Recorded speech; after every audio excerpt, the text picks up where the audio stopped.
Bom dia a todos. Estou até assim meio preocupado com a minha maquiagem, se vai estar toda borrada para aparecer na câmera, porque essa música, né? Essa melodia, ainda mais que a gente vem preparando e vem nesses últimos dias abraçando esse tema e se envolvendo com tudo isso, aí chega aqui tem uma música dessa para quebrar a gente e a gente chega toda borrada aqui. Mas é incrível, né, o poder da música, o poder dessa melodia. E a gente entende um pouco mais como deve ser, né, nesses mundos superiores, da onde vêm essas inspirações, né, para melodias tão lindas que nós aqui na Terra, nós seres humanos, de vez em quando, né, temos o privilégio de, através de pessoas que têm essa inspiração do alto e compõem melodias tão lindas como essa, que não precisam nem de palavras, que com certeza ela tocam os nossos corações e de uma maneira profunda e intensa. Hoje nós vamos falar, né, sobre as valorosas mães. E é indiscutível mesmo o papel vital das mães no mundo. E nós até pedimos licença e honramos também aos pais, né, a figura paterna, masculina na humanidade e na criação.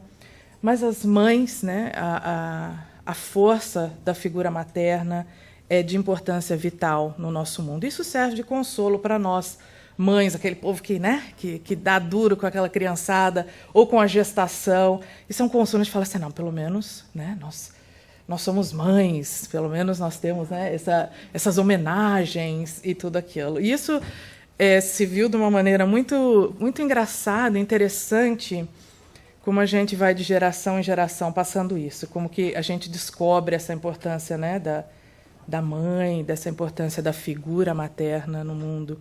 Minha filha, que acabou de completar 7 anos, ela veio me perguntar essa semana sobre a questão do período, né, todo mês, o que acontece com a mulher, por que isso? Ela estava horrorizada. Por quê? Mas o que é isso? E eu tentando explicar na linguagem dela, né, que o corpo se prepara e para receber um bebê, aí você não tem... Aí o corpo reaciona, né, se preparando, limpando para se preparar outra vez. Ela me olhava assim, do tipo, meu Deus, e eu vou ter que passar por isso? Eu falei, filha, vai, mas quando a gente é adulto. Agora não, porque ela já começou a ficar desesperada, né?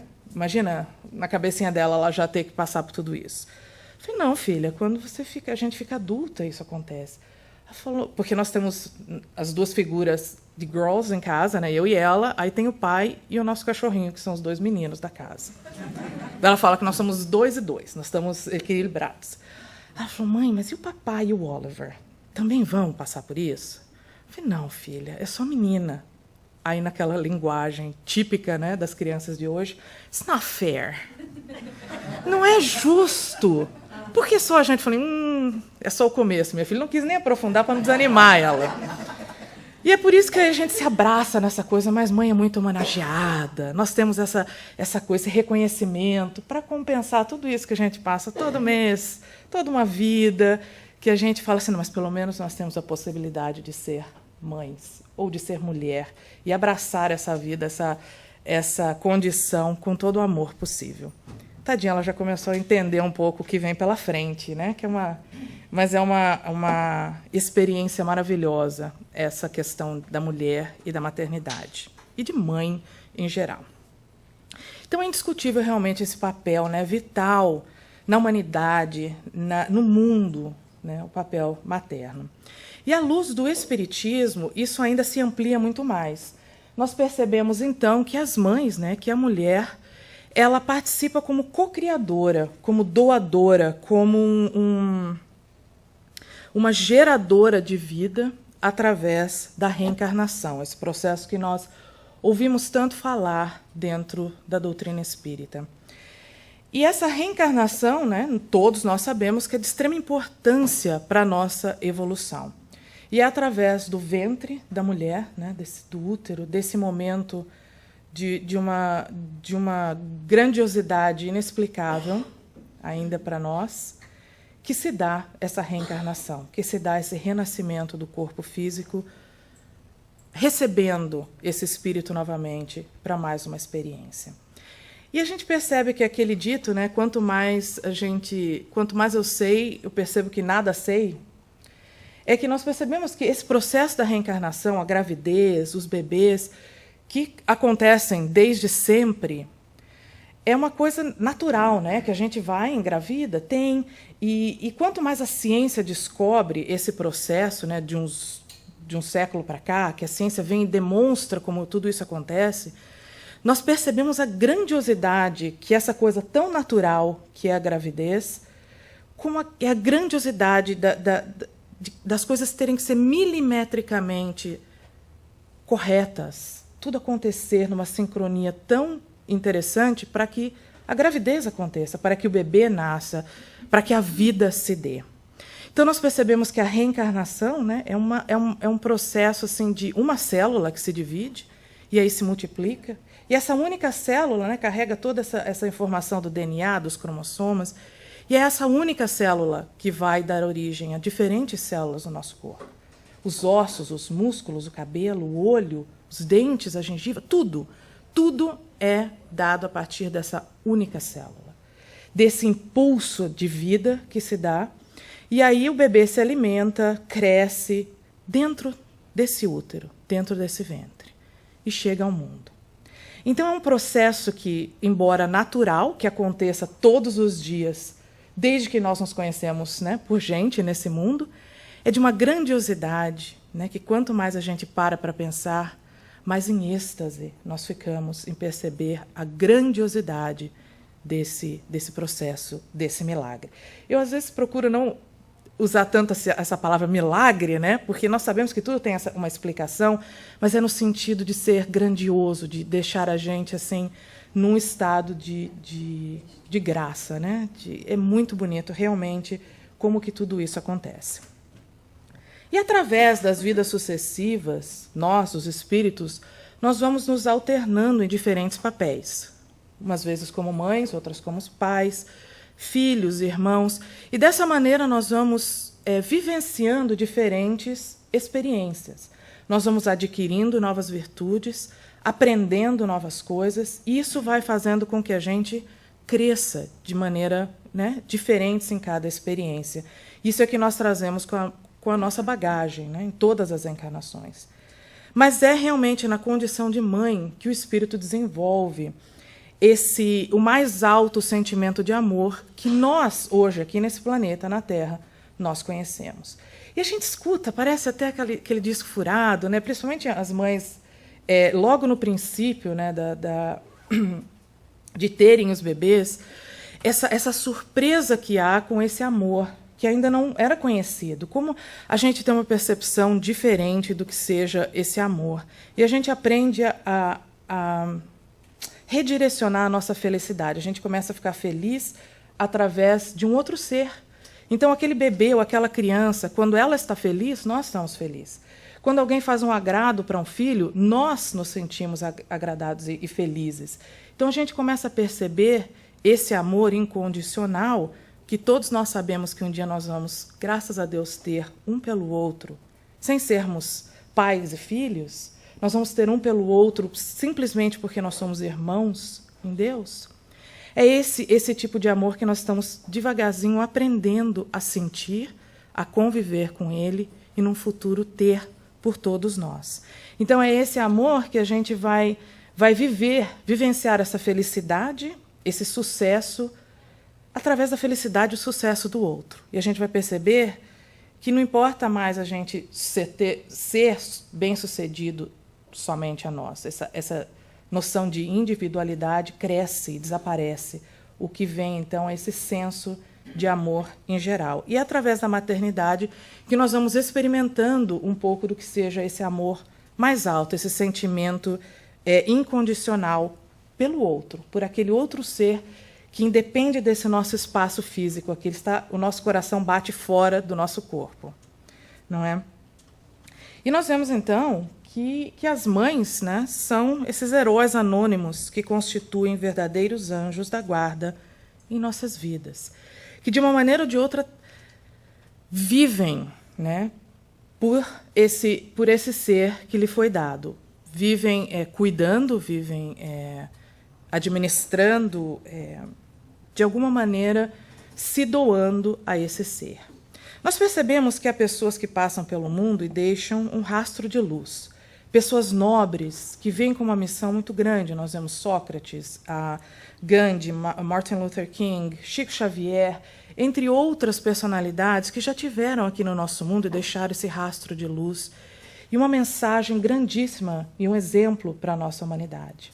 Mas nós temos também esses heróis anônimos, né? Essas mães e esses pais também, essas pessoas que se doam todos os dias, que são heroínas mesmo, e que lutam para sustentar, para criar, para educar essas crianças. E nós percebemos que em diferentes níveis sociais, em diferentes graus, né, de escolaridade, esse amor e essa doação é notória. É incrível como esses seres, né, como nós falamos, são heróis anônimos que não carregam as asas nas costas, não possuem auréolas, mas amam infinitamente, que cuidam, que se preocupam, que vivem em função daqueles que amam. Muitos desses anjos respondem pelos nomes de pai e de mãe, como nós falávamos. Outros respondem por professor, por tio, por avó, por irmãos ou simplesmente amigos. Nós vemos que, ao decorrer da nossa vida, nós encontramos diferentes anjos que nos ajudam em diferentes problemas e circunstâncias que nós possamos ter. E esses são, sim, instrumentos divinos que servem para nos auxiliar nesses momentos de dificuldade. Nós temos essas almas simpáticas e amigas que, no decorrer da nossa vida, a gente se reencontra e a gente se ajuda nesse processo que todos nós estamos de evolução, que todos nós estamos de caminhada. E é importante encontrar esses anônimos, esses anjos queridos na nossa vida.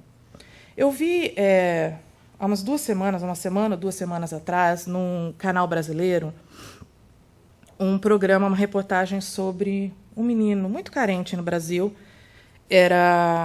A mãe tinha 9 filhos, 6 ainda moravam com ela, sozinha e doente. E essa criança de 10 anos pega o ônibus todo dia para ir para a escola. E mostrou realmente a região onde ele mora, ainda aquele chão de terra, né, a estrada. E eles moram praticamente num cômodo. As paredes são de madeira, que dá para ver do lado de fora, assim, as frestas. Muito humilde mesmo, muito humilde. E essa criança tinha uma luz, assim, uma coisa, esse menino de 10 anos, uma alegria de viver. E ele pega esse ônibus todo dia para ir para a escola.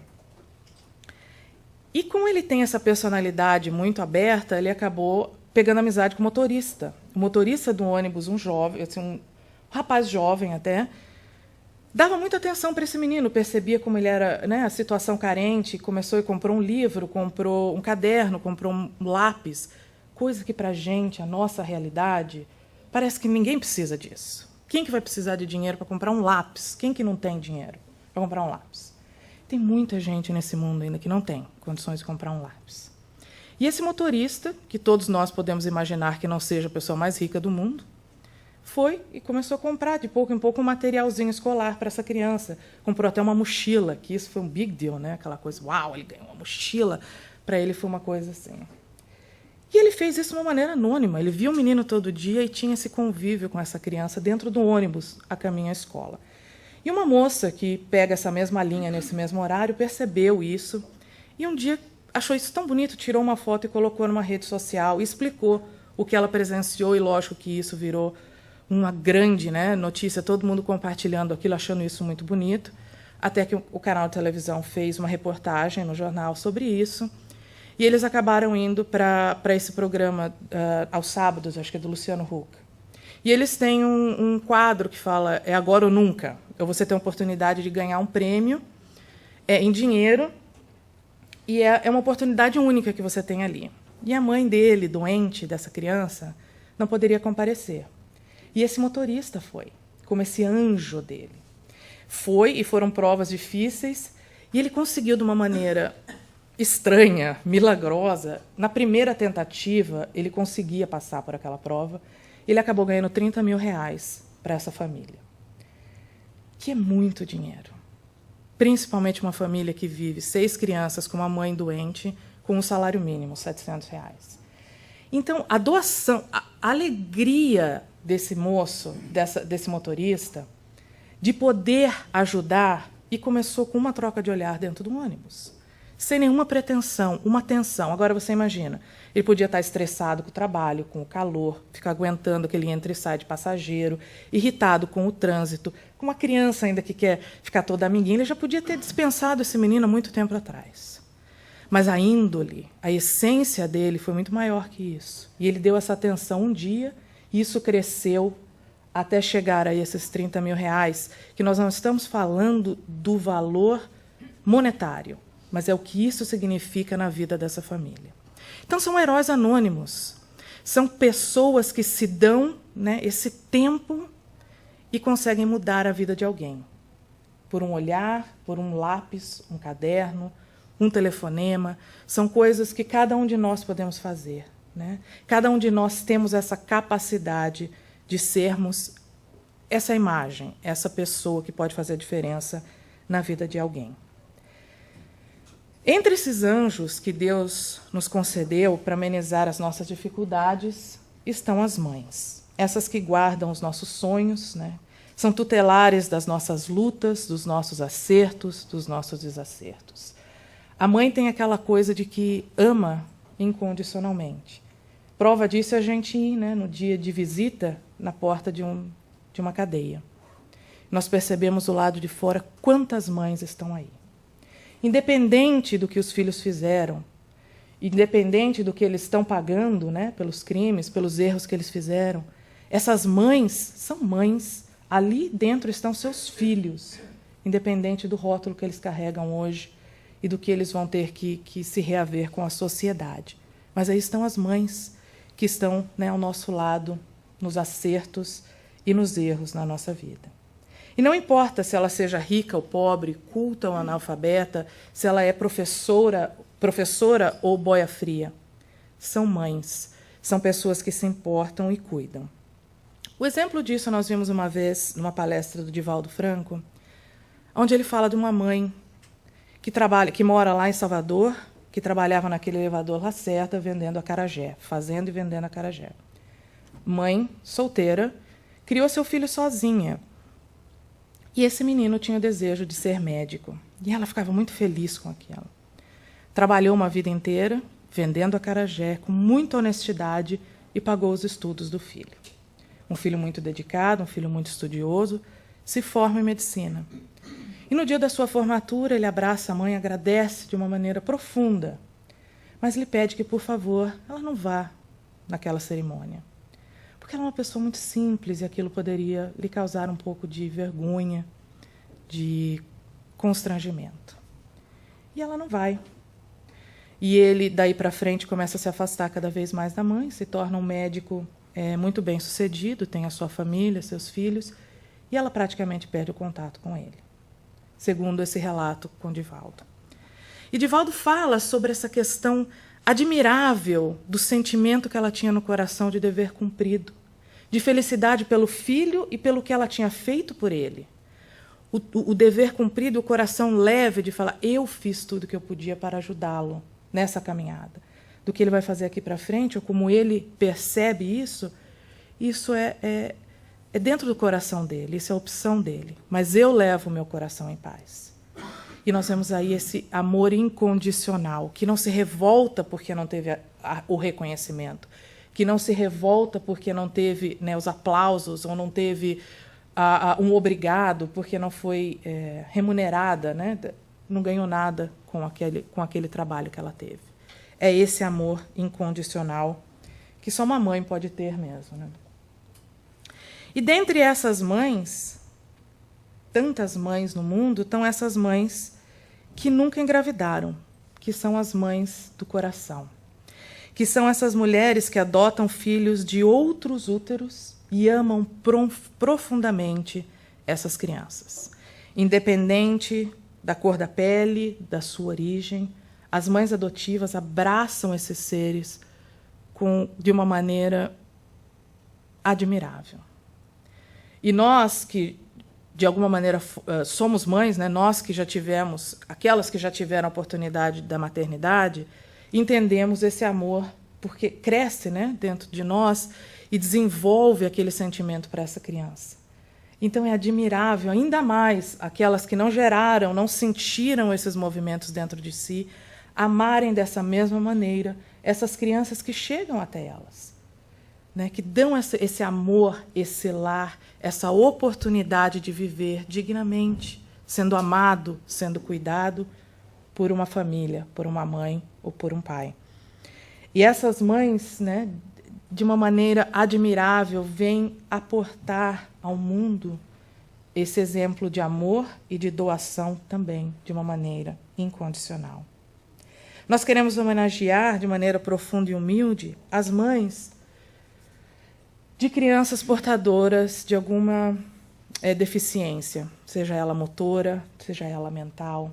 São essas mães de filhos excepcionais que receberam de Deus esses filhinhos, né, doentes, muito cegos, paralíticos.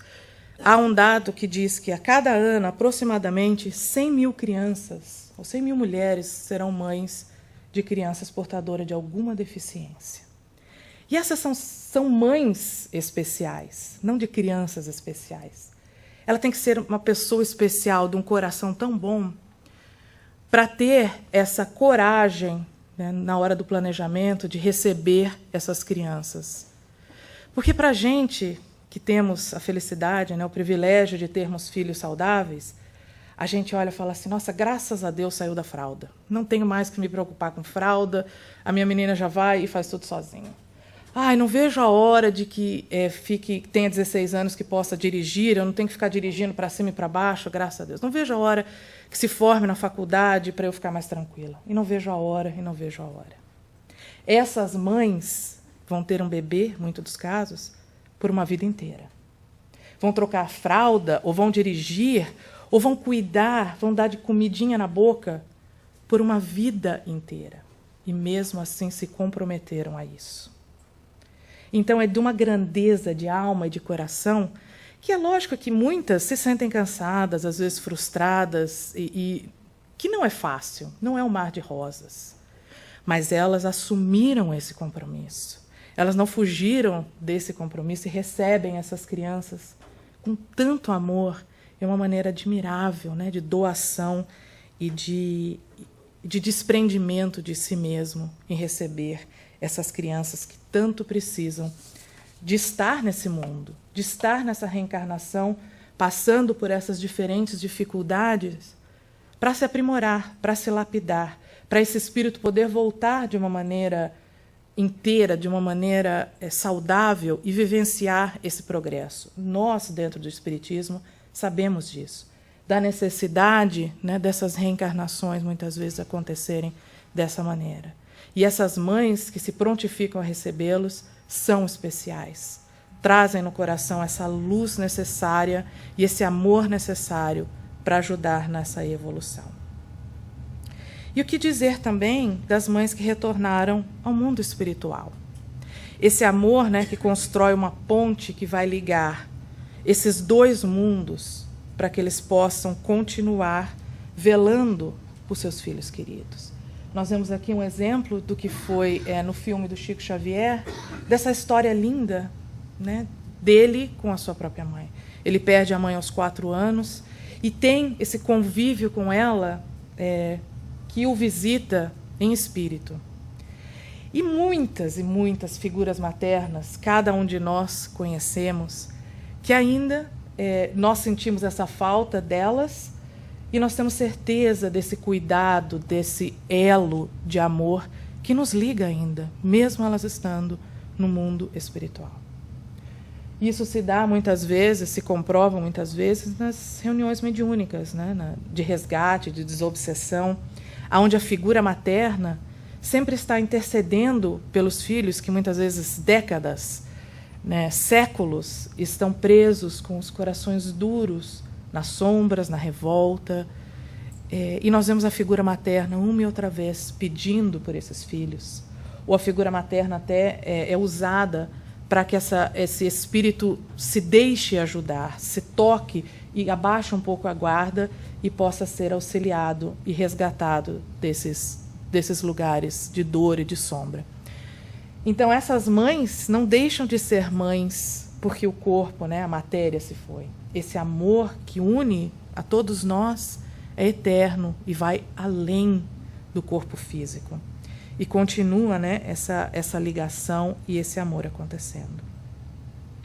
E da nossa parte, de todos nós, nos cabe honrar a esses seres, né? Nos cabe reconhecer a sua dedicação e o seu trabalho. Honrai o vosso pai e a vossa mãe. Esse mandamento é uma continuação da lei geral de caridade e de amor.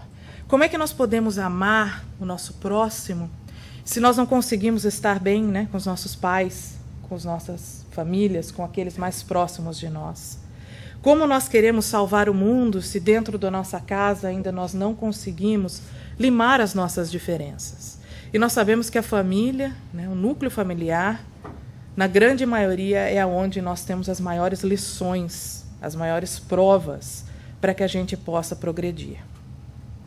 É ali naquele núcleo familiar onde nós vamos exercitar, praticar a tolerância, a paciência, o amor, a caridade. A gente acha que, nossa, e às vezes a gente perde mesmo a pose, né? O glamour, né? Que a gente tenta crescer, a gente tenta ser melhor, mas dentro de casa todo mundo se conhece, a gente já tem aquela intimidade, a gente já fala, sabe? É o que a gente menos se importa e a gente não percebe que ali é que está o nosso maior desafio. Como nós podemos amar 100, ajudar 1 milhão, o mundo, se nós não conseguimos amar 3 ou 4 dentro de casa? Quando nós não conseguimos perdoar uma pessoa dentro do nosso lar, e nós queremos que o mundo se perdoe, como é que o povo lá na franja de Gaza, 2 povos não conseguem se perdoar e se entender, e a gente acha, né, que eles deveriam se perdoar, e devem. Mas como é que a gente não consegue perdoar e amar alguém dentro do nosso lar, dentro da nossa família?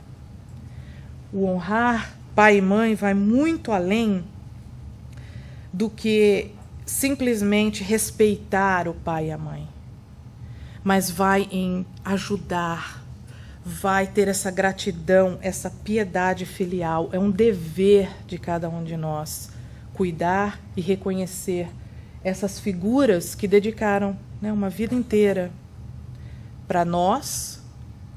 E quando se encontram nesse último estágio, né, da vida, nós podemos ter esse privilégio de retornar esse amor, esse cuidado, quase como crianças ao nosso lado. Esse honrar pai e mãe é proporcionar repouso, né, na velhice, é ter esse cuidado realmente como filhos. A gente fala, né, que os papéis se invertem. A gente se torna pai e mãe dos nossos pais. Às vezes a gente perde a paciência um pouquinho, a gente devia lembrar, né, que às vezes a criança a gente consegue impor um pouco mais, mas a gente tem que ter um pouquinho mais de tolerância com os nossos pais, né, com as pessoas de mais idade, que viram tanto nessa vida. É difícil às vezes eles se colocarem nessa posição também de precisar de ajuda, de precisar que alguém cuide, de precisar que alguém faça alguma coisa por eles. E é importante a gente realmente ter esse amor filial, esse cuidado e essa honra para com aqueles que cuidaram tanto e deram tanto da vida deles por cada um de nós. Devemos cuidar para não ser exemplos da ingratidão filial. Não sermos exemplos como aquele que se tornou médico, aquele que tinha uma mãe que vendia acarajé, que é uma profissão tão honrosa como qualquer um de nós aqui. E a gente tem que tomar cuidado para não ser essa pessoa. Eu tenho um caso na família onde tinha uma menina que era assim, ela tinha um problema muito sério com a mãe, que era doméstica. E aquilo incomodava muito ela. E quando ela foi se casar, ela estava se casando com uma pessoa de um poder aquisitivo melhor, cidade do interior, você sabe como é que é, né? Todo mundo se conhece ali. E ela pediu para a mãe que não ficasse no altar, né, no casamento. De uma maneira muito sutil, de uma maneira muito querida, delicada, porque a mãe tinha aquela figura simples. E talvez aquilo não ia ser muito bonito, né? Naquele momento, talvez nas fotos, talvez naquela imagem. E a mãe se sentou ao banco, como qualquer outra pessoa que assistia àquela cerimônia. Então, nós vemos exemplos em todos os lugares dessa ingratidão, né? Desse comportamento tão pequeno. E, às vezes, são detalhes tão pequenos que a gente pode fazer para honrar um pai e uma mãe, independente da sua aparência, independente da sua conta bancária, independente do seu grau escolar.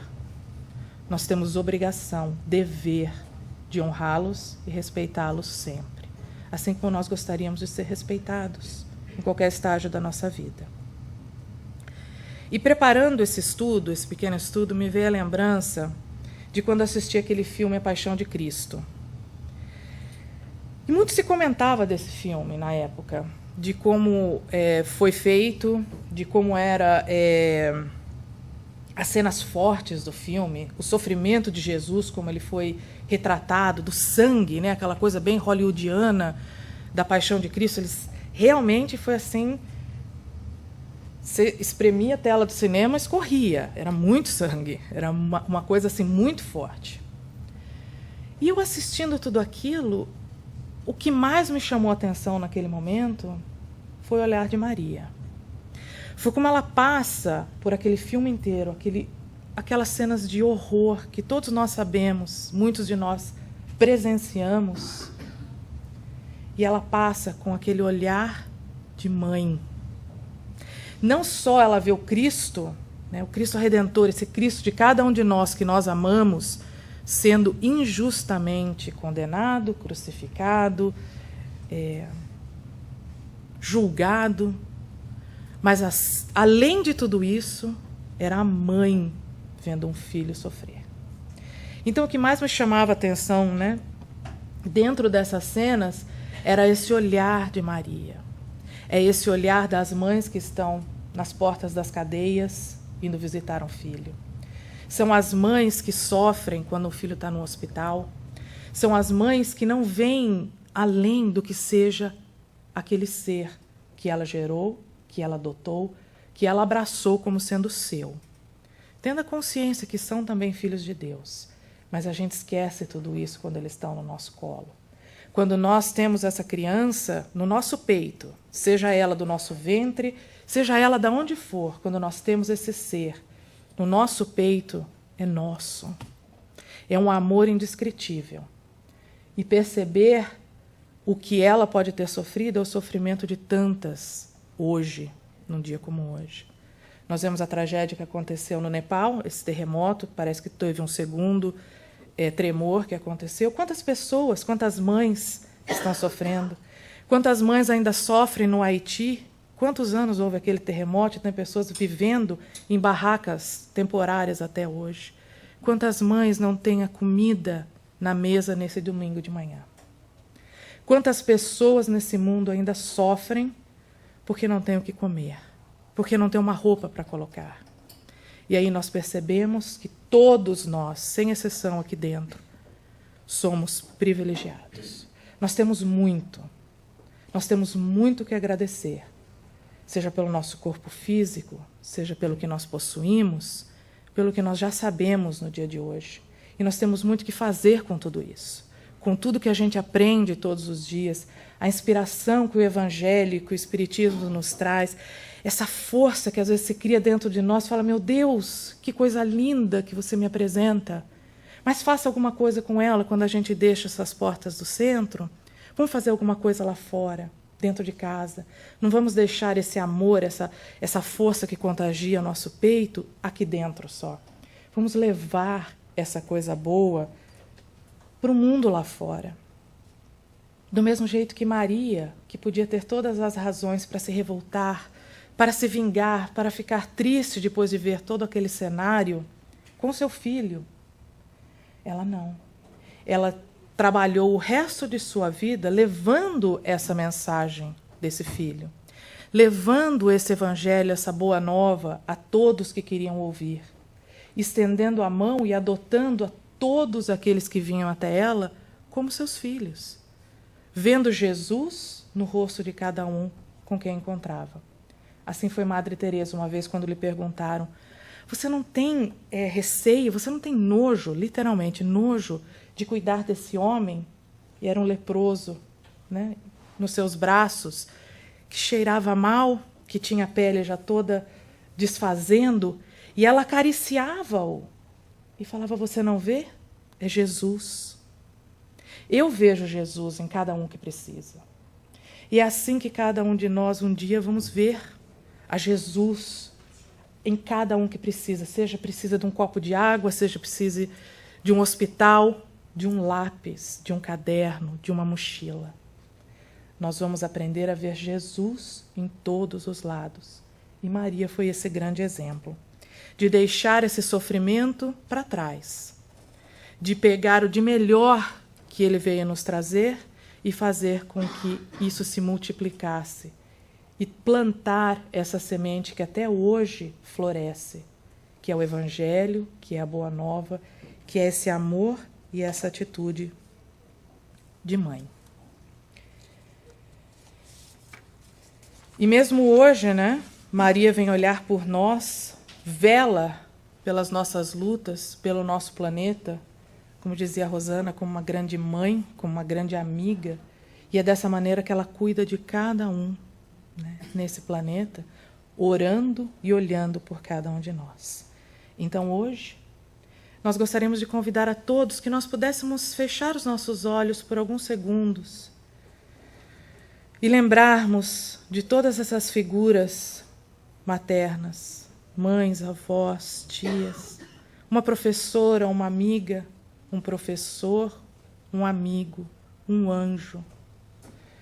E que nós possamos inundar o nosso peito de amor, como ensinou-nos Jesus, e agradecer por esses momentos em que nós mais precisávamos e eles estiveram aos nossos lados. Por Deus, nosso Pai, ter nos dado esses anjos, colocado esses anjos no nosso caminho quando nós mais precisávamos. Nós sabemos que nós olhamos para o lado e nós nunca estamos sozinhos. E é dessa maneira que nós vibramos em reconhecimento e em amor por todas essas figuras maternas e angelicais em nossas vidas. E assim, o nosso muito obrigada por todas elas. Obrigada pela atenção de vocês, que Jesus nos abençoe e nos ajude nessa nossa longa caminhada e que a gente possa levar essa essência e esse amor para os nossos lares, para a nossa vida. Muito obrigada a todos vocês. Obrigada.